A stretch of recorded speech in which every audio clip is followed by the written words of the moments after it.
Just like the street lights lit this town, like a fire in a blaze, gotta burn it down. Can't be afraid to leave this out. We got this far, don't know how. I see danger in your eyes. They know we'll burn down the night.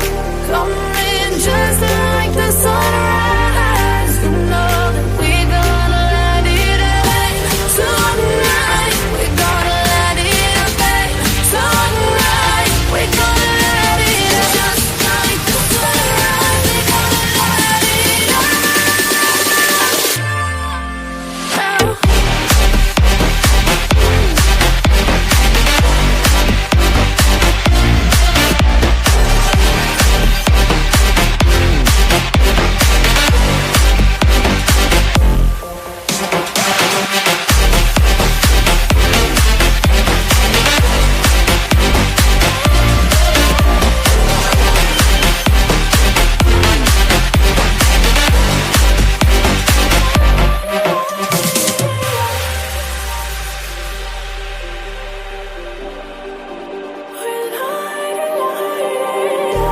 Just like a spark that's breaking out.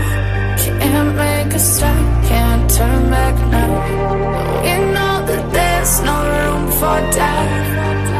No, we can't turn back now. I see danger in your eyes. They know we'll burn down the night. Coming just like the sunrise. You know that we're gonna let it rain tonight. We're gonna let it rain tonight. We're gonna let it rain just like the sunrise. We're gonna let it rain.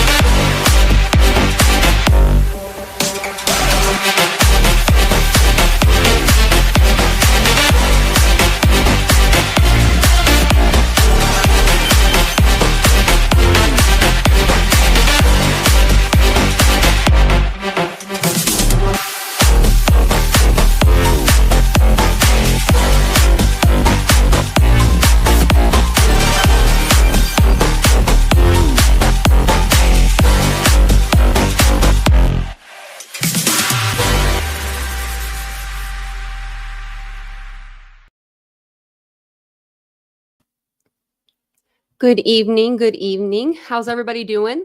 On a little earlier than usual. So you guys are probably like, what's going on? But we're going to do 2 lives tonight. So if you didn't see the community post, that's why I'm on early.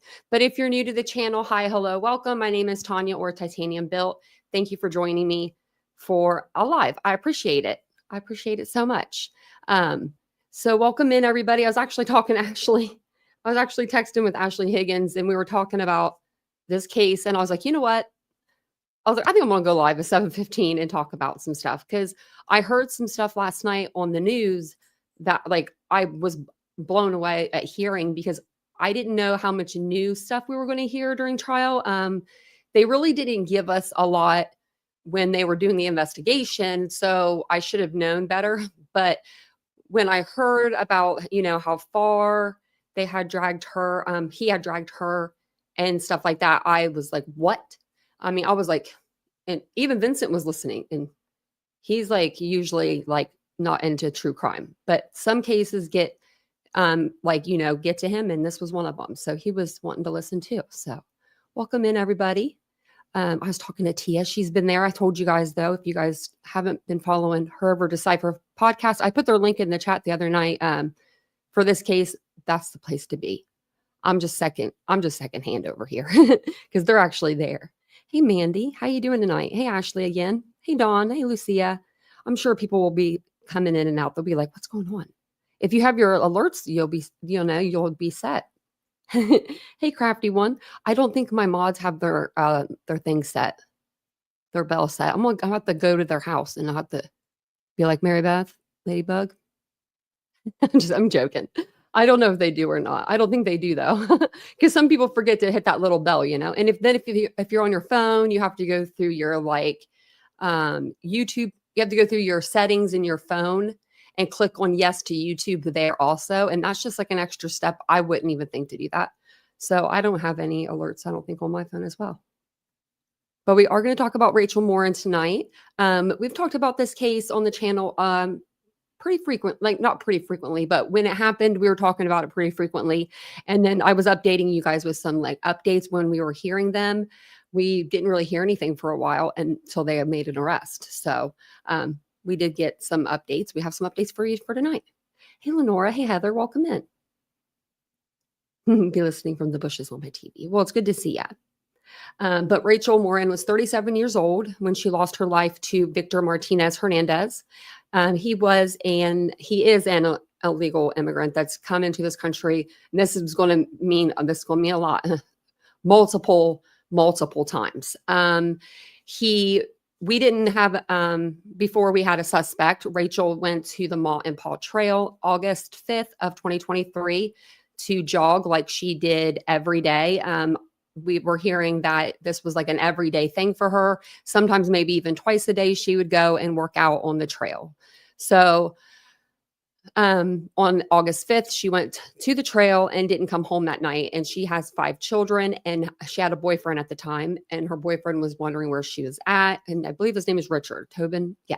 And he was wondering where she was at. They called the police station. Then the next day they went and they did a search. And they ended up finding her in one of the, is it called like a covert? I don't know if I'm saying it right, but the big like storm drainage things. But you could walk through this one. Like it was pretty big. Hey, Cuter Lake Deliveries. That's so cute. But we're going to go over some of the like stuff that came out during opening statements, and we'll just go from there. News Nation's been covering this story pretty heavily. I think they have a couple people or one person there at the trial, and some of the local places and Bel Air, Maryland have been covering it as well. So we'll go through both of those. First thing I'm going to show you, I'm just going to pull this up and we'll just get going. We're going to do 2 lives tonight. So basically we're going to do this live and then about an hour or so, we'll be on this one a little bit, maybe a little longer, a little less. And then we'll take a little break and then we'll come back for our Idaho live. I had like a live planned, but then I saw that there's a new podcast on this thing. It's like a video. They're videos. I don't know why they call them podcasts, but they're videos that we've been watching. So we might go over that one instead because we have a court coming up soon. So we have to get ready for upcoming court date on the 9th. Everybody's going to court. This is a good thing. Colbert. That's what I thought. Oh, I always want to call it something else. I don't know why. Shouldn't have second guessed myself. Oh, let me rewind this back a little bit so you can get the full story. And this is going to be just for the opening statements. We're just going to go kind of day by day. The Rachel Morin murder trial is now underway, the case captivating the nation. It was back in August 2023 when the mother of 5 decided to go for a run, but she never came home. Her body discovered along a scenic walking trail in Harford County, Maryland. The man accused of raping and murdering her, an illegal immigrant with prior violent crimes. And the case really becoming a political flashpoint during the presidential campaign, with Rachel's mother testifying before a Senate committee last year, urging lawmakers to prioritize public safety. My daughter is like so many other American girls that go about their life and they're just caught unawares from behind, dragged off the main road, trail, whatever, strangled, raped, murdered. Some have been found, some have not. I think deportation is necessary. Well, tensions are very high with this trial, with extra security now in place. Let's bring in. Deportation's necessary, but we got to keep, they got to stay out. You know what I mean? That was the problem. This little sneaky little snake slithered his way back in 4 different times. That's the problem. That was the problem there. They were deporting him, I think fast enough. I mean, maybe not fast enough for the LA case and for Rachel Morin's case, you know what I mean? But they were deporting him. But he was just like, I mean, he's like a slithering snake. Just he went out, like, you know what I mean? It was like he went out and he came right back in. Correspondent Caitlin Becker, who is live outside the courthouse there. Caitlin, what is happening inside? I wonder if they I don't even know what you would do after a certain point. Like if they, you know what I mean? Like what can you even do? Like, it's so sad. Well, Nicole, shortly before this, Put an air tag came on to him? the jury broke for lunch, but we're well underway into this trial of Rachel Morin. Opening statements wrapped up at about 11 a.m. and the second witness for the prosecution is already on the stand. The first witness was Rachel Morin's 14-year-old daughter, Violet, and her little voice on the stand in the microphone just broke your heart. She only got a few questions into her testimony before she broke down into tears and needed a moment to compose herself. And she testified to the last day of her mother's life and their interactions. Taking the stand after Violet was Rachel Morin's boyfriend at the time, Rich Tobin, again, kind of laying the groundwork for what their communication was on the last day of her life. They both testified that Rachel went to this trail, the Ma and Pa trail, almost every day, sometimes 2 times a day. And it was, of course, on that trail that she was raped and murdered. Her body found the day after she had gone missing. Now, the man charged in her killing, Victor Martinez Hernandez, is an illegal immigrant from El Salvador, and he is charged with the most serious offenses you can really imagine: multiple murder charges, multiple charges of rape and sexual assault, as well as a kidnapping charge in there. Now, during the investigation, the police uncovered some DNA evidence, and they used that. Do you think he grew his hair out on purpose? I just realized his hair was so grown out because remember he had that he had just gotten his hair cut, and there's a video of him coming out of a home that he did a crime at. He did an assault there, a home invasion, I guess you would call it. And it was in LA, and that's how they got his DNA. So what happened was they had DNA from Rachel's case, but they had no, and they had DNA from this case in LA, and those two matched. The DNAs matched, but they didn't have a suspect to match it to. So there was no hidden CODIS. So there was nowhere to go pull trash to do like a trash pull or anything like that. You know, they didn't have a suspect. They just had this DNA. But we saw him on video when he was coming out of the door. His back was to the camera, but we got like the side view, kind of like his hairline, and everyone was talking about how it looked like his hair had just gotten cut. And like they were like, I don't know, I said it was the worst fate ever, but wonder if that's why he was growing his hair out, because everybody was looking for this dude. I mean, this case was really big. It is really big. And a lot of people were, looking for this guy. Maybe that's why he grew his hair out. DNA evidence to hone in on their suspect using forensic genealogy. And the DNA is going to be a big topic of discussion during this trial. We heard both the prosecution and the defense touch on that in opening. Like you can see it here. It looks like a bowl cut to me. It looks like the worst haircut ever, but you can see it there. Statements. Prosecutors say the DNA evidence, clear as day, is the defendant's. It was on her body. That should point to him as the culprit here. Whereas the defense says it needs to be a 100% match, which they say it is not. And that's the evidence they're going to rebut that with, Nicole. All right. So, Caitlin, how are Rachel Morin's family members reacting to all of this?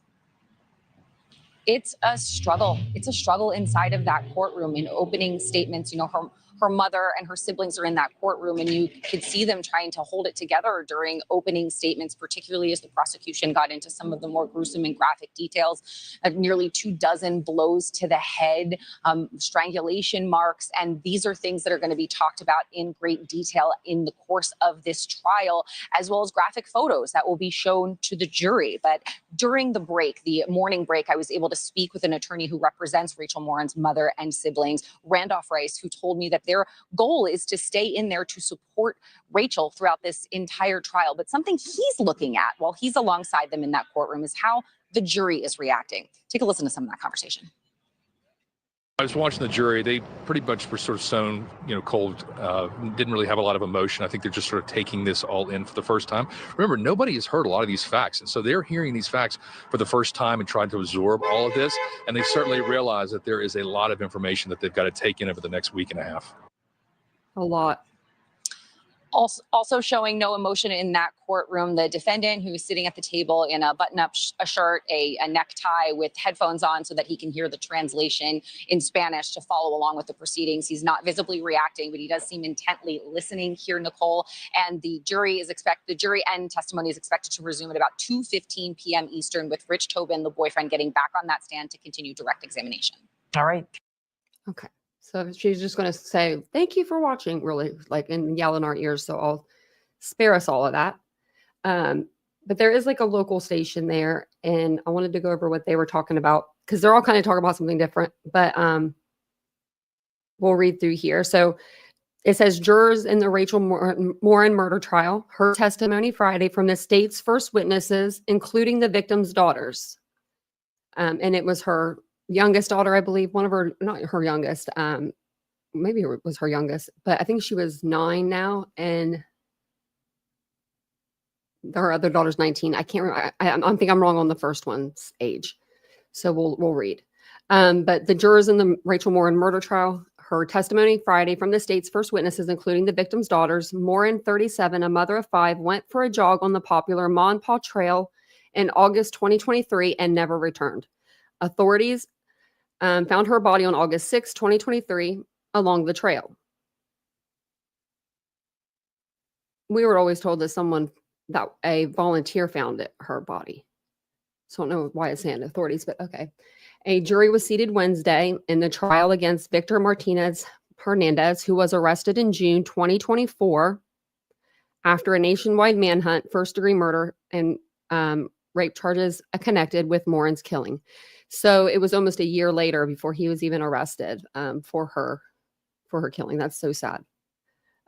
Jurors were sworn in and instructed before hearing opening statements, minus one alternate who was excused, no official reason given.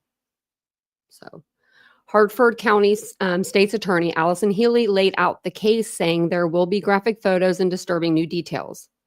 Healy said the evidence includes photos of 150-foot blood trail through thorn bushes, bloody rocks used to bash the victim's head, a bloody outline of the victim's body on the wall of a culvert where she was left to die after the defendant R'd her between 7:04 and 7:10 p.m.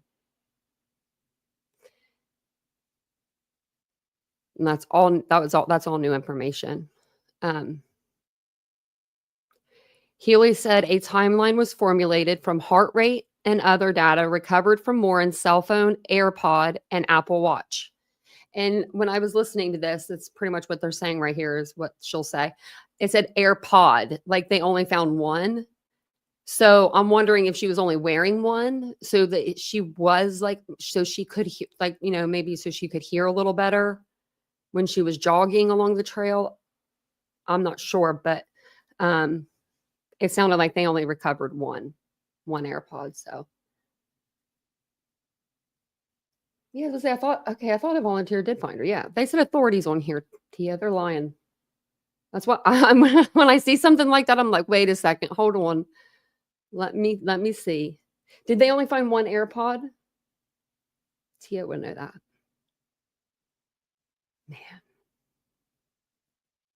When I heard the 150-foot blood trail, that's what I heard last night when I about fell out of bed. And I was like, oh my gosh, that was something that I did not know.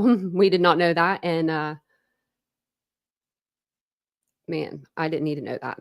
I mean, that's sad. That's really sad. The defense told the jury that the state will not meet its burden of proof, provide a motive or any connection to the defendant. The defense claimed the state charged the wrong man and floated the idea the crime of passion was committed by a jealous suitor. That's what they're going with, the defense. So the defense is going to try to pin this on the ex-boyfriend, or maybe she was meeting somebody in the park, meeting up with another guy. I mean, they have nothing they have no case. Really. During cross-examination, the defense tried to highlight how witnesses' stories have changed. That seemed to be pretty insignificant, said Rudolph Rice, the attorney representing Morin's mother. Sort of what time she woke up that day, what time her mom got back, that just really seemed insignificant. I mean, she was there literally just to establish the fact that Rachel was alive and she left the house. Emotional testimony marked a tough day for Morin's family. Her daughters, ages 14 and 19, so I was wrong about the age. I thought I was, delivered new graphic and disturbing details. When she walked out of the courtroom, just breaking down crying. If you have a child, you can imagine, if you have a child and you imagine how much it must just hurt her to miss her mother and have to get up there and talk about the last day. Rice said, that's just very heartbreaking. That is really heartbreaking. The jury also heard testimony about Richard Tobin, Morin's boyfriend, and heard his 8-minute 911 call placed after he found her locked car in a parking lot at the trailhead and said he knew something was really wrong. The officer who responded to the call, who testified, as well as the community search volunteer who saw blood just off the trail, followed it 150 feet and found Morin's body. There it is. Okay. So it's right up here in this article. It says authorities found her. But then we go down here and they're like, nope, community searcher found her. Very, very strange. I don't know if we need to read this, but we will. We'll do that. We'll go down here. So during opening statements, Hartford County State's Attorney Allison Healy talked about Morin as a business owner, fitness lover, and mother of 5. According to Healy, Morin visited the Maw Trail nearly every day between 6 a.m. and 6:30 a.m. especially during the summer. She revealed that the last text sent from Morin's phone on August 5th, 2023 was around 7:04. Is this supposed to be PM or AM? I think it's supposed to be PM. 7:04 PM. When she stopped responding, her family became worried. It was at night. So I'm going to say that was supposed to be PM. Morin's boyfriend, Richard Tobin, went to look for her and found that her car was still in a nearby parking lot.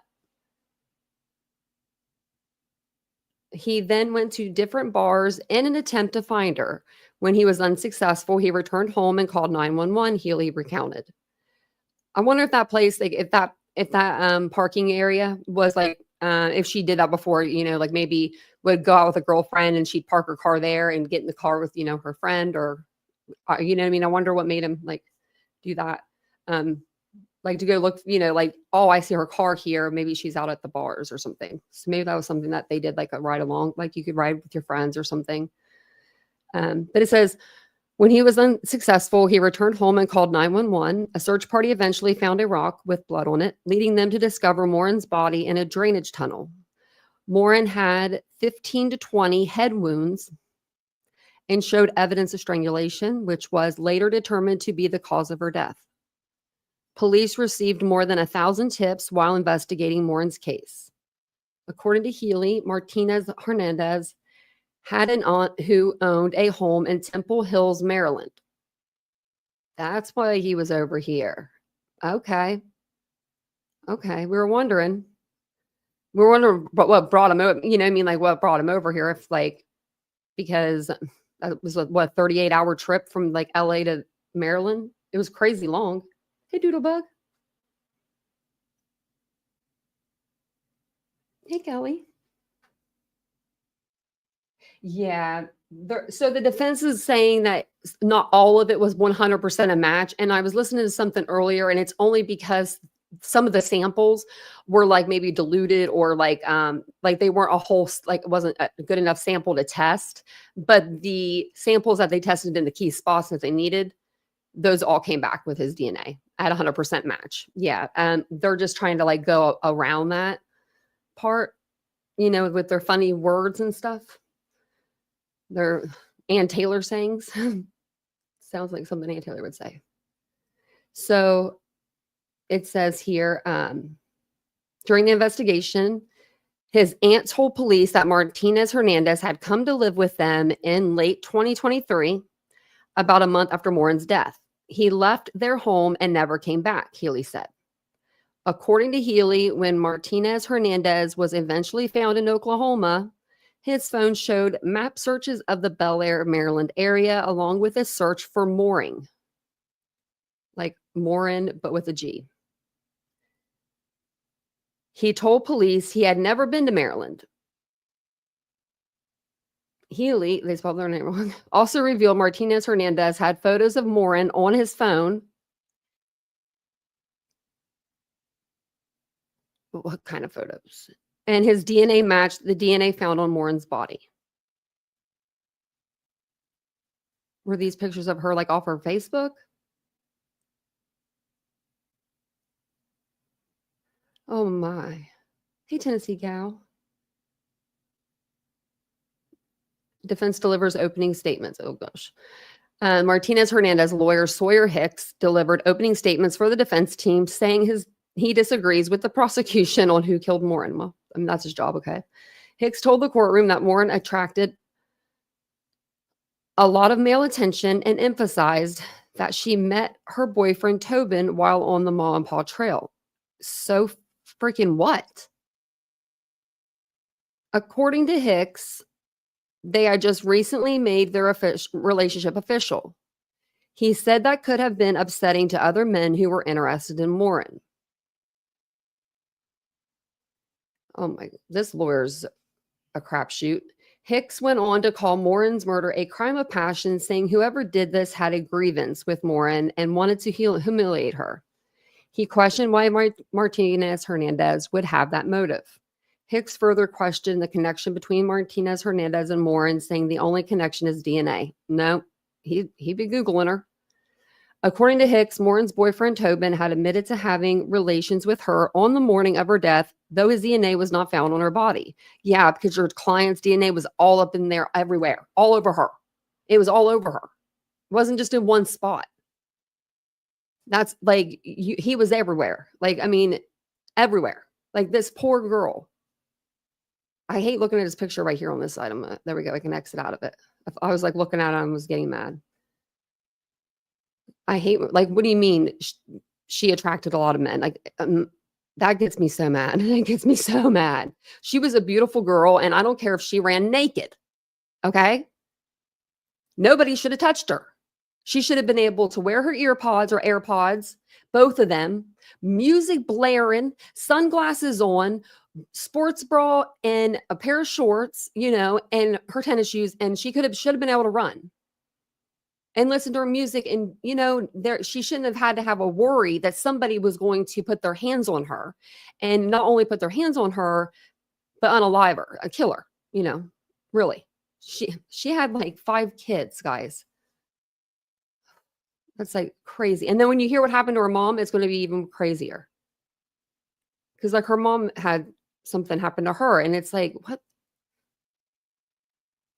So it says, who is Rachel Morin? Rachel was one of 6 children. She owned a cleaning company and worked around the clock to support her family, according to her mother, Patty Morin.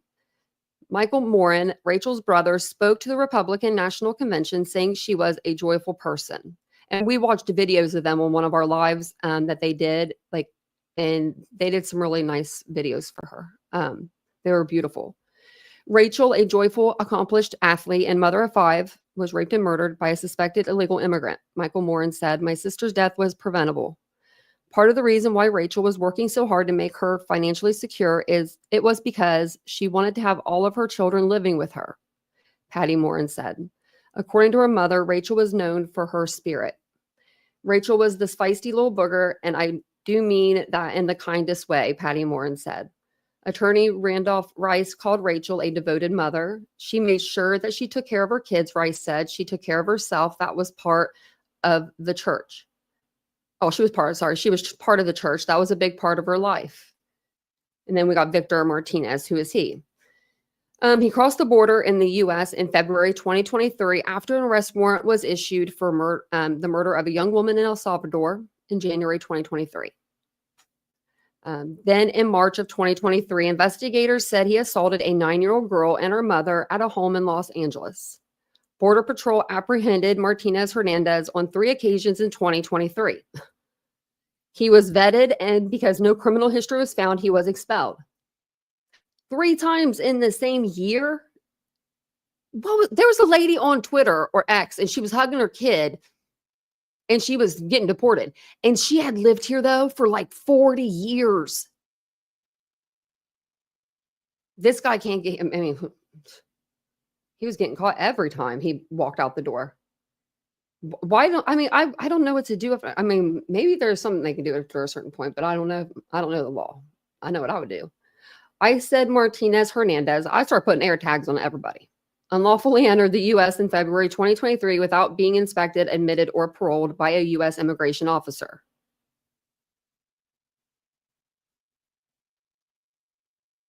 What? Y'all just telling on yourself like that? I was said I don't know how he got in here, but it was like he did illegally. I mean, this is weird. They're just like, yeah, we let him in. We didn't vet him. He's cool. He's with us. He has connections in the Washington, D.C. area in both Virginia and Prince George County, Maryland, and has ties to known gangs. Oh, well, that's beautiful. Victor Hernandez did not come here to make a better life for himself or his family, Gallier said. That's the sheriff. He came here to escape the crime he committed in El Salvador. He came here and murdered Rachel and, God willing, no one else. Hartford County State's Attorney Healy has been calling for a maximum sentence if Martinez Hernandez is convicted. According to a court filing in July 2024, the maximum penalty is life without the possibility of parole. He should most definitely get that. Since Maryland doesn't have the death penalty anymore, life without parole is the most serious consequence you can face in the criminal justice system, Morin's family attorney, Randolph Rice, said. The host of a true crime podcast brought attention to the case and added to the reward. Well, no. Well, okay, we'll shout them out, but we're going to shout the Decipher podcast over here. It looks like the Mile Higher podcast added an extra $5,000 to the reward, because wasn't it only like $25,000? I saw that today, and I was like, man, that doesn't seem like enough. Okay, it seemed like I think it was only like $25,000 at one point. Maybe it was 30, and they made it 35.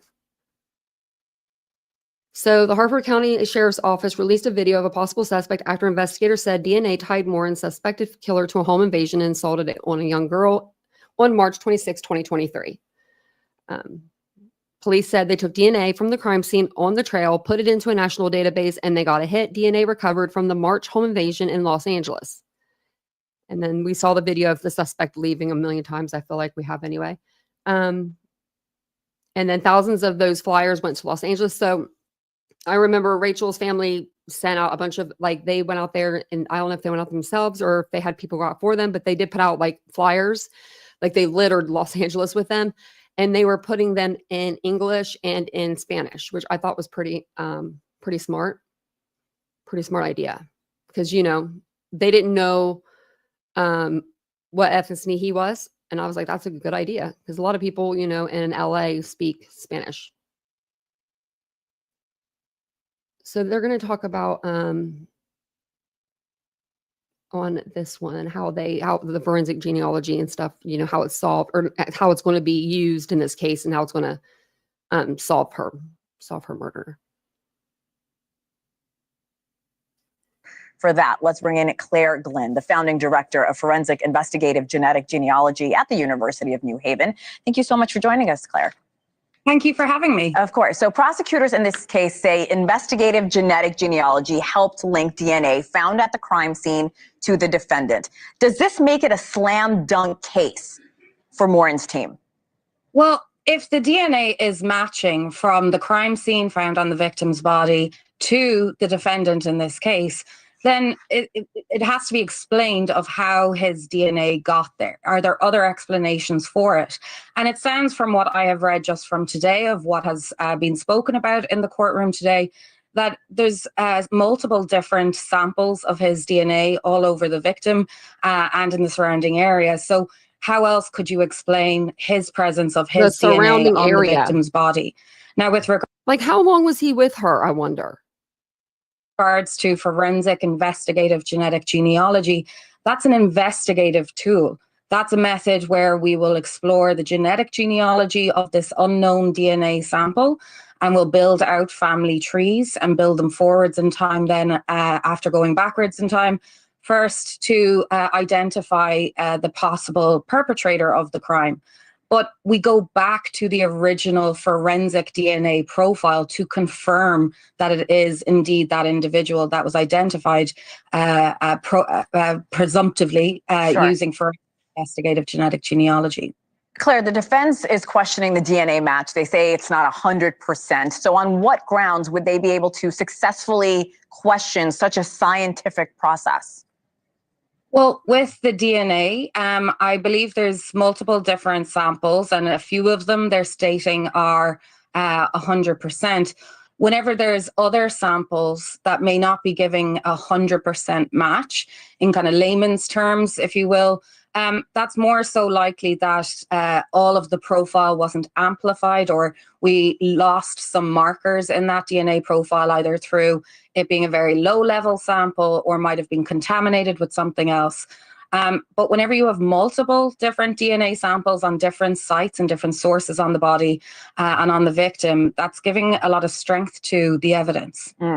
Investigative genetic genealogy is still a new tool. And as I was researching the story, I learned the first time it was used was in 2018, which is not that long ago. So identify. I'm not seeing them in this guy. Like, I don't really see him. By the Golden State Killer. Since then, have you seen it embraced by more criminal investigators across the country? Absolutely. Ever since April 25th, 2018, which was when it was first announced that they had found the Golden State Killer using this brand new tool, immediately after that, those investigators in that case, the prosecutor in that case, were inundated with calls from all across the United States and internationally, asking them, how can we use this tool? Will you teach us how? And how can we implement it into our cold cases? In the time since 2018, it's estimated that there's at least 1,200 cases that have benefited from the use of forensic investigative genetic genealogy. Those are all cases of violent crimes, of homicides and sexual assaults. We're not allowed to use it on, lower level crimes, and also on unidentified human remains, or as the public may know them better as Jane and John Doe cases. Thanks so much for watching. Oh, she almost got me. I was trying to wait to get that. The girl went missing and her dad unalived himself. I don't know.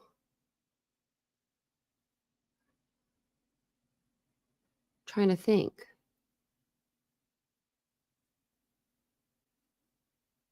I don't know. I'm like really thinking hard. And it's probably like a case that we've covered. And you'll put it in the channel. I'll be like, oh, but I don't know. I'm not sure which one where her dad unalived himself.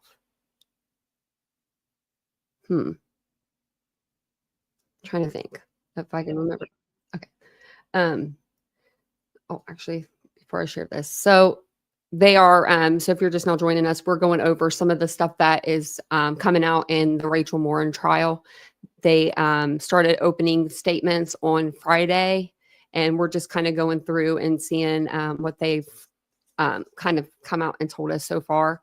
But we've found out that she was, beaten with, it looks like a blunt object, rocks. There was biological found everywhere. Her blood was found everywhere. Also, he had drug her 150 feet. So there was a trail going that far. The details are really just horrific. Her daughters have both been on the stand. They were both on the stand the first day, and along with her ex-boyfriend, Richard Tobin. He took the stand. So basically, the guy that's charged with this is Victor Martinez Hernandez, and he is an illegal immigrant that had come into the country illegally three times within the same year. And he ended up, assaulting two women or one girl at least in LA, and then killing Rachel that we know of. So it's a lot. That's a lot. And he killed someone in El Salvador, where he's from. So I hope that he gets the maximum punishment here that we're allowed to give him. If he wanted to come in this country and stay in here, we'll give you a permanent spot. And a half after her brutal murder, her loved ones believe they are one step closer to justice. The trial for the man accused of killing her began this last week. And while the prosecution described the crime as a, quote, mother's worst nightmare, Rachel's mother sat in that courtroom holding back tears. Disturbing details also coming to light this week. Prosecutors saying that volunteers followed a 150-foot trail of blood to find her body. Morin's alleged killer, Victor Antonio Martinez Hernandez, began his suspected crime spree in his native country of El Salvador, where he's accused of murdering a woman in December of 2022. In early 2023, he crossed the U.S. southern border 3 times, but was expelled each time by Border Patrol. He finally succeeded on his 4th attempt. After that, he traveled to Los Angeles, where he's linked to the assault of a woman and a 9-year-old girl, before making his way to Maryland and allegedly taking Rachel Morin's life.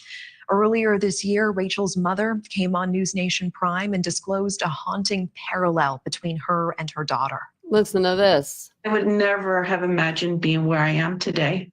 When I was 14, I was kidnapped by a criminally insane man. He came into my house, took me. We walked for 60 miles over a 3-day period. Didn't eat, didn't sleep, was raped at night. We were heading towards the Canadian border when a police officer drove by on this back road and saw me. They weren't expecting to find me alive. So when I got the story, or not the story, but the information that Rachel was missing and that they had found her body, it really tore me apart, because a part of me could understand some of what she suffered, because I had suffered the same thing. I want to bring in Randolph that's a nightmare. Rice, the attorney and spokesperson for Rachel Morin's family. Randolph, appreciate you making the time again, and let's get into this. The trial now underway. How is the Morin family doing, particularly her mother, who I understand had a very rough day on Friday during the opening statements? Yeah, Natasha, she really did have a rough day because she heard a lot of new information that she had never heard before, but she thankfully had the support of her daughter and one of her sons there, and she expects to have another son there this week. So I think the tight family, the strong family, is certainly supporting her, and they're supporting each other throughout this trial. What are some of the details that came out this week that we were not aware of before? Well, certainly, I mean, finding out about this 150-foot trail of blood, we never knew about that. We really, to be honest with you, Natasha, didn't know much at all, because the state's attorney played this so close to the vest, which they did on purpose. And that's what ultimately gave them that quick voir dire, that quick jury selection that they thought was going to take a long time. Ultimately took about a day and a half. So learning about that, we learned about iPods and or earbuds and her watch and her phone and how they had to, or they reconstructed that. And we're going to learn this week exactly what information and data that's going to give us. I understand the prosecution told jurors that Morin's alleged killer had searched Rachel's name online. He had actually watched YouTube videos about her death. Do you think this type of digital evidence, in addition to the DNA evidence that you were discussing with us last time, will help convince a jury of guilt here? Certainly, that's just one more piece of the puzzle. You know, they've got the DNA that obviously matches at the crime scene. We learned that there was certainly, from the rape, there was DNA left at the crime scene. But now we've got him searching her name, looking for her photos. So that's just one more piece that connects him. Why would he be selecting or searching these things on Google if he really had no contact or no connection with her? It's always the Google searches, right? They get you every time. Yeah, you dummy. You were Googling her name. And that's probably how he got the pictures on this phone, I'm assuming. He was probably loving it. Wow. They'll never think it's me. I'm not even from this country. I mean, I don't know. I would be thinking that. I would be, I'd probably be thinking that. How are they going to catch me? I'm not even from this country. I want to They talk got about you, what buddy. the defense is shaping up to do here. It seems already they're looking to cast reasonable doubt and suggesting that because Morin's phone was smashed and destroyed, that her murder was a, quote, crime of passion, implying Morin's boyfriend could have been involved. What do you make of this strategy? What does the family make of this? Well, I think that the defense really doesn't have much to work with, so they're trying to grasp at any straw they have, and that was just one of the three prongs. The one of which was what motive did this suspect have? What connection did he have with her? And the third being is that there was no DNA left behind from the boyfriend who she'd been with earlier that day. So this seems to be that attempt to say that there was some other suitor, some other jilted lover that was out there. But it seems to be falling flat even on the first day of questioning. They really couldn't connect the dots with the witnesses that took the stand. Thanks for watching. Man. I know. Don't look at my Google. That's what I said too. Oh, well, I hope you get to feeling better, Aries. We're here for you. Yeah, I think I have one more video for us to watch. And I didn't actually get to watch this one before the live. So we're going to watch this one together. I watched the other ones, but I didn't get a chance to watch this one. And then I actually have another thing I'll read to you guys after we watch this video. And then we'll wrap it up. And I'll give you guys like a little summary of everything we kind of are finding out. Set to testify this week in the Rachel Morin murder trial, the high-profile case riveting the nation. The mother of 5 vanished after going for a jog back in 2023. Her body later discovered on a popular Maryland hiking trail. The defendant, an illegal immigrant with a prior record of violent crimes, police linking him to a home invasion across the country in Los Angeles. Shocking surveillance video showing him leaving that house. DNA evidence will be a key component of this trial. And News Nation's Caitlin Becker is live outside the courthouse in Bel Air, Maryland. Caitlin, we know the victim's daughters testified last Friday. What is happening in court today?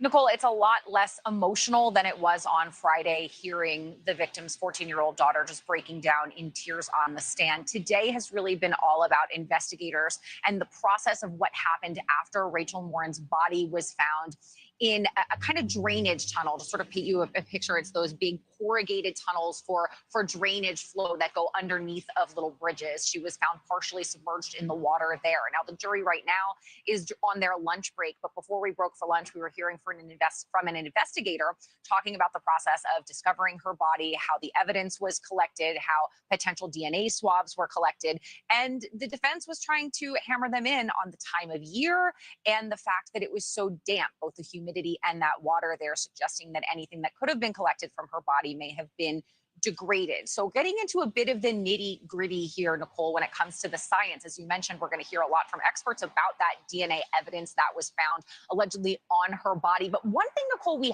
haven't actually heard of is the defendant.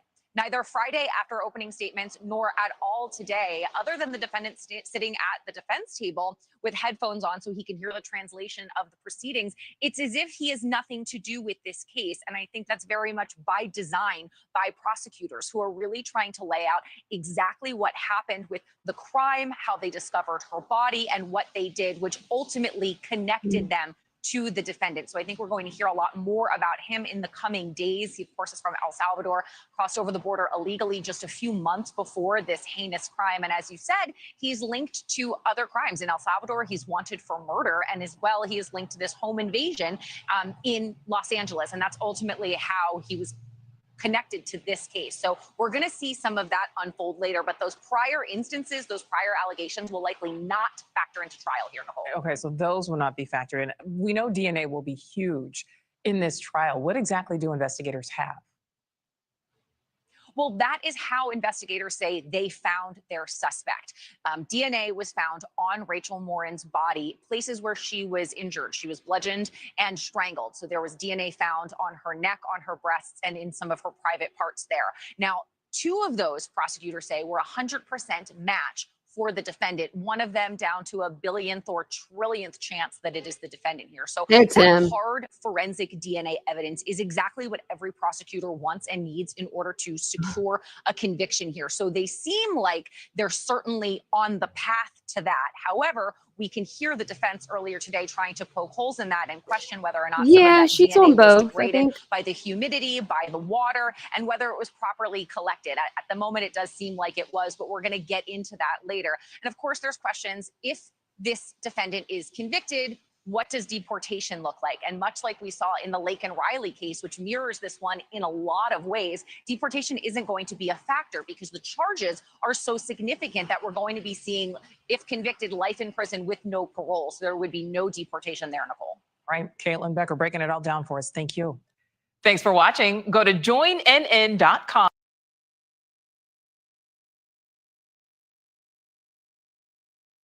Right when I was taking a drink. Creepy guys online are always just scrolling for pretty girls. Apparently, we've been hearing that. We've been seeing that a lot lately. Wanted to see if there's anything else right here that I want to show you now. Okay. I was going to read this to you guys, but I don't know what to do with this. Okay, there we go. And then we'll go over kind of what we know so far. So jurors and courtroom observers saw graphic evidence Monday in the Rachel Morin murder trial. Morin, 37, a mother of 5, went for a jog on the popular Mullenpaw Trail in August 2023 and never returned. Authorities found her body on August 6, 2023 along the trail. And we already read that part. I thought this was new. Hold on. This is. I think they just have the top is the same. Because I know that there was something on here I wanted to read to you guys. Okay. It says a jury was seated Wednesday in the trial against Victor Martinez Hernandez, who was arrested in June 2024 after a nationwide manhunt. He has pled not guilty to kidnapping. He has pled not guilty to kidnapping, rape, and murder, charges connected with Morin's killing. And then they were talking about this on the news, but how's the jurisdiction work there? How does that work? So if he commits a crime in El Salvador and he comes here and commits a crime, how come we get first dibs and he has to do his sentence here first and not go back to El Salvador since he committed that crime first? Does that make sense? I'm sure that they talk things over and they were like, you can keep them, but I don't know how that works. So if you guys know, let me know. But yeah, he'll be right back if he's deported. Yeah. He did three times in a year. Morin's loved ones have been in the gallery of large numbers for every day of the trial to date. During Monday's court proceedings, some of her friends told 11 News they chose to sit out large sections of testimony because they did not want to see disturbing photos of the victim, her injuries, or the crime scene. And I'd want to remember my friend as the beautiful, woman that she was before all this happened as well. The images, some quite gruesome, shown on a pair of big TV screens in the second floor courtroom during testimony from state witnesses. Both the state and the defense agreed the photos should be shielded from public view. The judge is making a decision on the matter. State witnesses included a volunteer searcher who said she and a friend followed a path of bloody rocks and leaves upon discovering Morin's body in a storm tunnel near the trail. Jurors also heard the volunteer's frantic call to 911, alerting authorities to the scene. There was also testimony from the sheriff's detectives who secured the scene and collected evidence that included hair, blood, feces, and DNA swabs collected from the victim's body and the walls of the tunnel. Randolph Rice, an attorney representing Morin's mother, Patty Morin, said seeing the evidence provides some closure of sorts for the relatives. I just noticed they were crying a little bit, and they certainly, some of them, it's tough for them. Some of them, they can't look at the evidence. The others want to see it because they want to get through this part of the grieving process of seeing how bad it was. And now they have some, I guess, security or knowing in their mind exactly what happened so they can move past it, Rice said. The state on Monday called 5 witnesses who delivered graphic and powerful testimony about that the defense tried to chip away at during cross-examination. The defense failed in an attempt to paint DNA evidence as improperly collected. Testimony continues Tuesday morning. So they will start tomorrow morning. Testimony will continue tomorrow. We found out that he murdered her by bludgeoning her to death, and also caused her to actually die was strangulation. We didn't know that before. There was a volunteer that found her. They come across I believe a bloody rock, and they followed the trail, or they saw the trail. They followed the trail. It was a 150-foot trail to Rachel's body. So that's how far he dragged her. They got the time of death and the activity and everything that, happened from her watch and from her AirPods. I believe it was just one AirPod, it sounded like, and her phone. And there was DNA left all over the scene, all over Rachel. So he's got a lot of explaining to do. I don't think he's going to take the stand. I don't think he's going to say anything probably at this point, but I might just say, hey to you, demon dog. But it's where you get caught first. Well, we're not sending him back over. He's staying over here. I don't know. Oh, sorry. Yeah, Nightbot. I know I need to fix it. I need to figure out how to fix it actually. Nightbot was hooked up to the second channel. So it's a little crazy. But tonight on the we're gonna do a second live, and we're gonna go over Idaho 4. I'm gonna do the thumbnail here now, and then I'll be back on at around 9:15 to do that live with you guys. That second live. I don't like it when it's full screen like that. I don't know why, but I guess it gives you a better view of the room. I don't know. It gives you a better view of me. That's close. I'm actually getting ready to get off of here, Lord Mama. I'm actually getting ready to come back in an hour. But we did an early live. I'm going to try to do some earlier lives this week with the Rachel Morin case going on, just like to give you guys just some updates that I can give you. I can't give you front row seats there, which I wish I could, but Decipher Podcast can. Those ladies are in the courtroom. I know at least one of them is in the courtroom. And then they're doing lives I don't know if it's every evening, but they've been doing them, and I need to binge the last two. But yeah, so go over there. Make sure you, let me see if I can pull them up. There.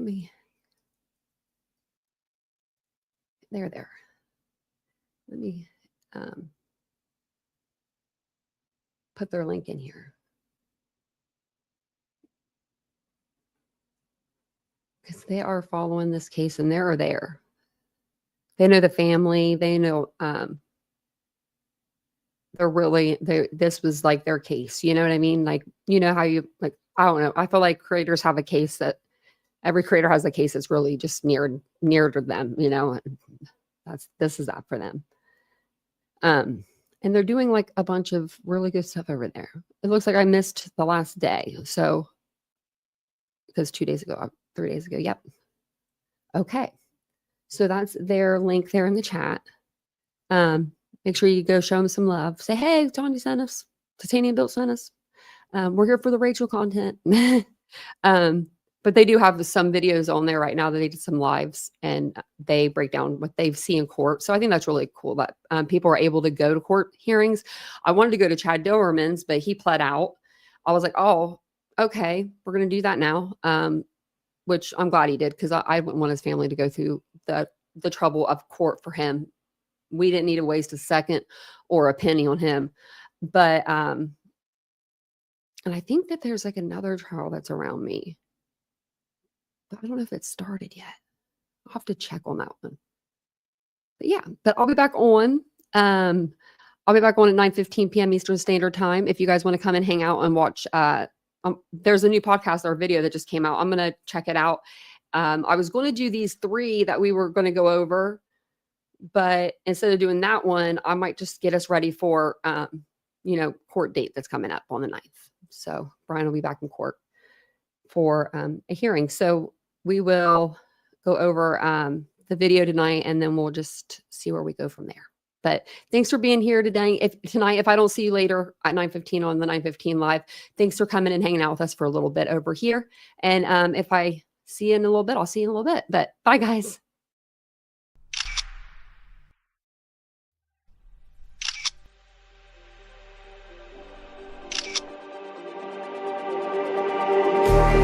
Just like the street lights lit this town, like a fire in a blaze, gotta burn it down. Can't be afraid to live this out.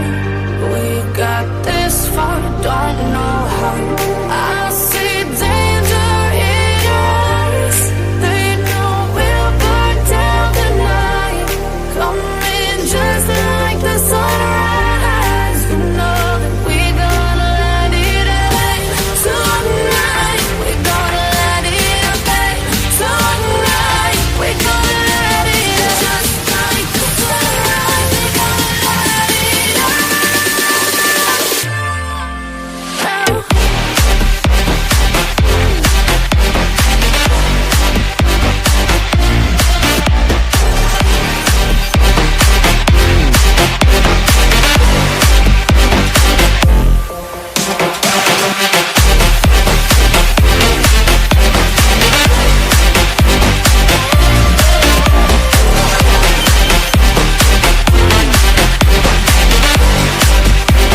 like a spark that's breaking out. Can't make a stop, can't turn back